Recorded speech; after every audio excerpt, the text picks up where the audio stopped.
Welcome back inside the Now Morning Show. Today is World Environment Day. This morning, inside your spotlight, we let you know how you can be a part of it.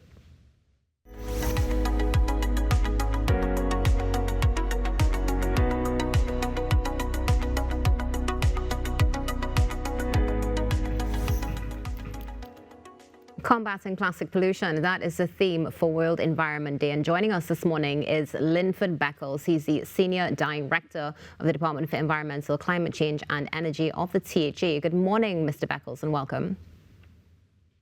Pleasant good morning to you, and good morning to the viewing and the listening public. And thank you for joining us. It's great to have you with us this morning. Now, before we get into World Pollution Day, let's talk a little bit about your department, the environment, climate change and energy specifically. What are just share with us exactly what you do. I think that's the best way to start. Okay. Well, thank you very much for the opportunity. The Department of Environment, Climate Change and Energy is in its current configuration, a relatively new department of the Tobago House of Assembly that was recently organized under the Office of the Chief Secretary.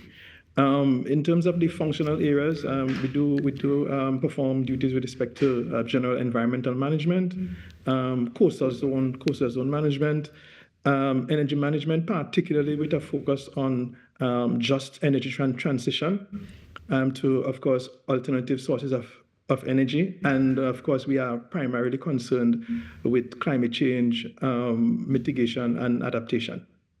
All right, wonderful. Well, it's good to see that we have this department and it's going to be something moving forward. Seeing alone that the department is reflecting on World Environment Day particularly is a great way to start. So let's talk about that. How is the department observing World Environment Day this year?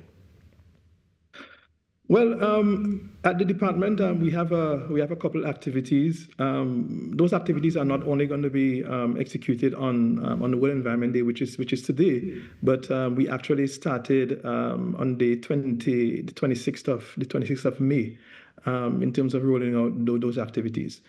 One of the signature activities that we're having is a competition which is being run within the Office of the Chief Secretary. So it's a sort of interdepartmental competition, and it's really billed as what you call Recycle Mania, and it's actually focused on those departments constructing recyclable bins made from recyclable materials. Okay,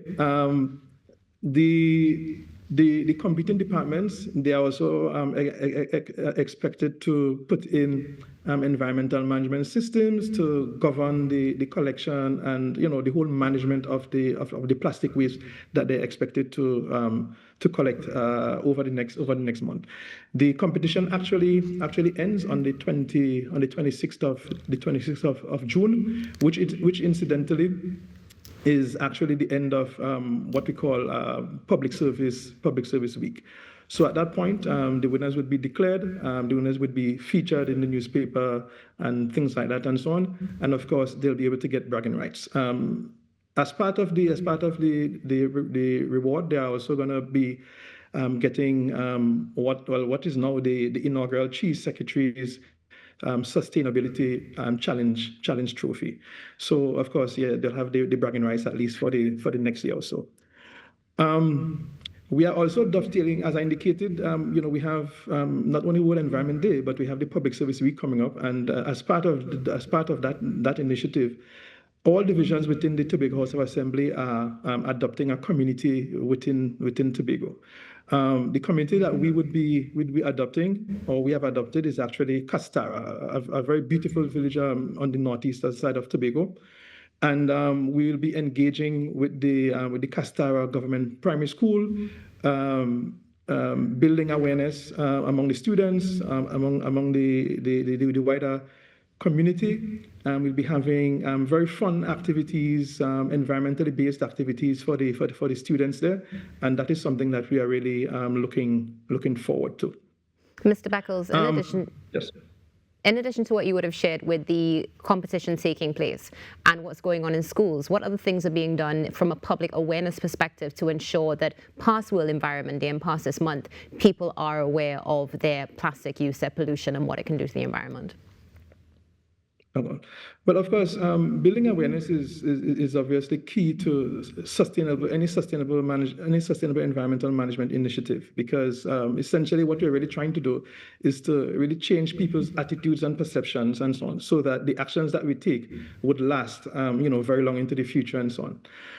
And of course, one of the things that we actually started was a recycling program here in Tobago. We started it just before COVID and so on a pilot basis, and it was really a pilot project with a coalition of partners, including the Tobago House of Assembly, the Environmental Management Authority, the Green Fund, and we had a private sector partner involved. And we did get some very encouraging results as a result of the implementation of that particular project. The general public was quite excited about recycling, and I think that what we noticed is a sort of institutionalization of the habit of recycling among the population. So one of the things that we want to do is to continue along that vein. And we actually require some investment in terms of infrastructure, a more long-term place to actually establish what you call a material recycling depot, and that is something that we actually working on. Of course, we continue to work through CBOs, through NGOs, through village councils, to encourage them to be involved in sustainable activities, try to sensitize them as to specific actions that they can take at the household level and then at the individual level to improve their performance on the island's performance in terms of sustainable management of plastics. So we hear the involvement of, let's say corporate Trinidad and Tobago, we hear the involvement of the individual, the community as well, which is excellent because it's what we need in order to have that investment, as you said, specifically institutionalization of recycling. But what about the sustainable alternative availabilities? What stage is Tobago at when it comes to having alternatives for the community? Well, the alternatives have long been a challenge for us, not only in Tobago but also in Trinidad. And we at the Tobago House of Assembly, we did make representation at the national level, certainly at the level of the Joint Select Committee and so on, where we actually advocated for a change in the tax code, because the tax code was a big problem for us and so on, in the sense that the tax code essentially penalized people who wanted to invest in more sustainable alternatives to plastics and particularly single-use plastics and so on. So there was significant taxes and duties levied on alternative products coming into the country, and we advocated for a change in that. That change was actually made, which is a very positive thing. However, notwithstanding the change, some of the alternatives are still a little more expensive. So actually, what we need is additional government intervention to ensure that the ambitions that we promote in terms of being a little more sustainable in terms of our single-use plastic use, those ambitions are actually realized through instituting policies and so on to reduce the price differential. And Mr. Beckles, you took me straight to the next question, which is when it comes to policy implementation, when it comes to, let's say, incentivization and penalties as well, where do we stand right now as a nation? Well, I think there are things that we are doing at the national level, which I think are quite positive. For one, I think in July of 2024. We were able to pass legislation related to the beverage container return system, which is something quite positive because it puts a value on single-use plastic, all of the bottles and so on. For a long time, we had a return value on Carib, on Stag, on Shandy, that kind of thing. But now we have a return value on most of the plastic bottles and so on, right? So that sort of incentivizes not only the public but also manufacturers and so on to be much more involved in the process of recycling and ensuring a more sustainable future for Trinidad and Tobago. Apart from that, there have also been upgrades to the National Solid Waste Management System, the National Recycling Policy, and so on. And of course, those policies essentially encourage us to sort of work together, right, at the level of government, the private sector, civil society, to collaborate in order to achieve successful outcomes, because that is what we need. We cannot continue to work in silos. It really requires significant collaboration among all of these sectors. So I think government is doing its bit, but of course there's always more that we can do together. Mr. Beckles, what is the impact as it stands right now with pollution and the marine environment in Tobago? Well, specifically as it relates to plastics and so on, we in Tobago, we are not immune. We are not immune from the impacts that we see in other territories, and of course, islands in the Caribbean, and of course, some of those countries further afield. Plastics have essentially evolved in terms of its reputation. Of course, we saw plastic as being something that was quite convenient and so on for a very, very long time, and it served a really good purpose. But it has evolved into something that is now considered to be one of the most pervasive and persistent pollutants on the face of the earth. And we are particularly seeing a growing concern with respect to microplastics, right, which is really like plastic bits that that are less than about 5 millimeters or so in size. And of course, it's creating a significant problem for us in terms of the marine environment, its impact on marine ecosystems. We are seeing fishes, turtles, and so on, ingesting plastics. That creates significant problems for them in terms of their physiology, right? But there's also a much wider concern in terms of how that actually affects humans through the whole food chain and so on, right? And of course, internationally, research is showing that health effects are actually growing. There are issues with the endocrinology and so on. Some people are suggesting that there are potential issues with cancer, and of course, some of the research is showing that that there can be some cognitive impacts associated with plastics and its associated compounds getting into the food chain and into the human body, into our cells and into our bloodstreams and so on. So that is something that we have to monitor, and that in itself should serve as a very, very powerful call to action for all of us to commit ourselves to doing something to combating plastic pollution. And devastating, especially as you would have mentioned, of course, what it even does to humans, because many times people tend to just sort of glaze over it when it comes to the environment. But now we are seeing these effects hitting much closer to home, for want of a better expression. Mr. Beckles, what are the future plans for the department, let's say in the next 5 years? What are the main goals that we should look out for being achieved?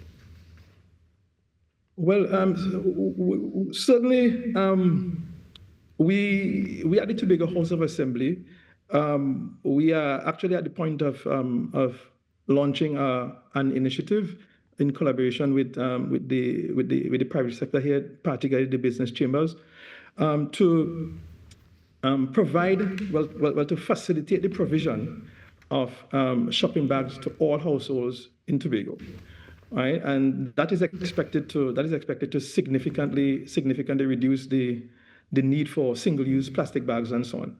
That in itself has always been a very, very big problem for us here in the national community. So we are at the point where we are rolling that out. We should be able to roll it out by the end of this calendar year, and that is something that we are very, very, very excited about. Generally, in terms of general recycling and so on. We are now actually engaged with our private sector partners and some of our national state partners to establish a permanent recycling depot at the Cove Eco-Industrial Estate.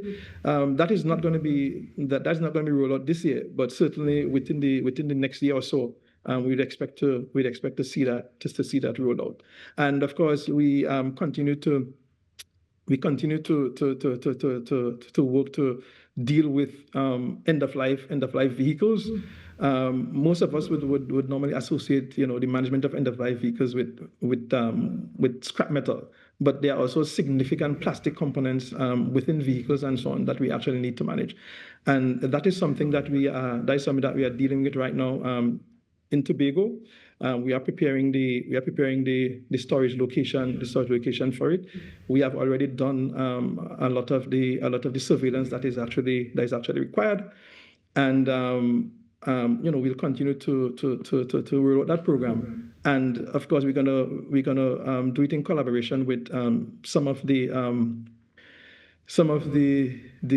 informal, what I would consider to be the informal recyclers who are at the Studley Park landfill, and we are working on a more formal and we are working on establishing a more formal relationship with the Scrap Metal Association of Trinidad and Tobago to be a part of that initiative. Now, Mr. Beckles, thank you so much for joining us this morning, hoping that you have a wonderful day in celebration of the environment and looking forward to seeing great things coming out of your department. Yes, thank you most kindly, and let me take the opportunity to thank you and to wish you, your colleagues and the national community a happy World Environment Day. Thank you very much. Linford Beckles, Senior Director of the Departments of Environment, Climate Change and Energy of the THA, speaking about World Environment Day and giving us some comprehensive conversation about what's going on. I think for me, one of the things I just love is the fact that there is a Department of Environment, Climate Change and Energy, specifically climate change. Good job. And I hope everybody is recycling. Do you all recycle? I do plastic bottles, but my daughter's school has this initiative where they actually give the house, it's have the colors on the houses, right? They give the house points depending on how much plastic bottles they bring back. So it's very encouraging because it makes the children want to, all right, let's get into this. Let's start. So now I have like 200 plastic bottles in the back of my house. I had to submit to I'm not going to say, but don't you have to submit? Well, yeah, we had to count it out and make sure it's the amount of say it is and then carry it in the school. So it's continuous, ongoing. Yeah, good times. So what I hear is you're collecting plastic bottles. Well, not just that, but I also try to, like, if I'm going to events and stuff, I try to walk with my own cup. I think people don't realize that you can make those little things have a huge impact. Even if you're going to buy lunch on a regular basis in Tonga, wherever, if you go with your own cup, they go and give you your drink in your cup. Once it's one of those machine-type drinks, instead of taking the styrofoam or the plastic, you can just walk with your own cup and you will get your drinks. Those little things actually make a big difference, I think. Yeah, they do make a big difference. They do make a big difference, and we're making a big difference this morning on the Now Morning Show. Stay tuned. We'll be back after this break.